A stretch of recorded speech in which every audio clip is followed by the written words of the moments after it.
Hi everyone, welcome to another Simbi business case of the week, where this week we're highlighting the value of OpenText. I'll be walking through an OpenText business case built on Simbi and how a rep would bring their value proposition to life with a prospect. In this video, I'm playing the role of an OpenText rep, where I'd start on an initial call with a prospect and generate a business case from one of my templates to begin to communicate OpenText value drivers. Now, OpenText is a leader in the information management space, helping organizations reimagine how they handle information with their Cloud Editions platform.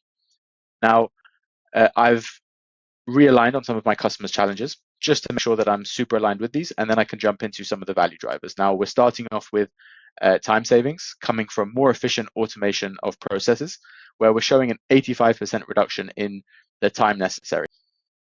We're capturing almost $1.2 million worth of value from that time, but I might want to modify some of this or adjust the variables. So what I can do is jump into that variable section, start to adjust some of these numbers, maybe the number of processes, but also the reduction with OpenText, where I might want to be a little bit more conservative with that number and maybe just reduce that to 70%.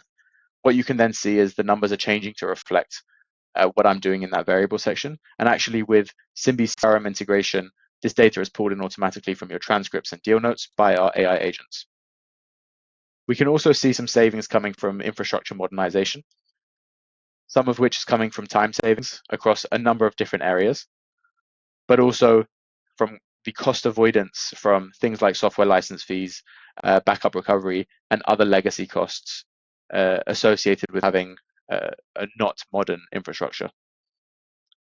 Business continuity also coming from some time savings, and that's through reducing troubleshooting time, but also downtime hours and the value associated with downtime hours. Now, finally, what we're seeing is the reduced business risk, and that's 50%. And actually the financial savings then associated with that coming from the potential incident cost. And this is an outcome that we're looking at over 3 years and actually showing the cumulative value of reducing that risk over 3 years. When we get into our TCO, the license cost is linked to the number of licenses which we've got up here. So again, if I was to change that, what you'll see is the pricing will change to reflect this. We've got a recurring yearly fee for ongoing admin and also a one-off year one cost for deployment and training.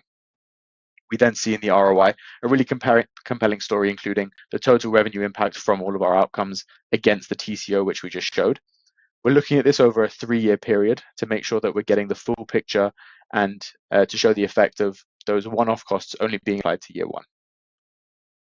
If I jump up into the exec summary, you can see that I've got some of the quantitative measures already filled in based off the data that's in the business case already.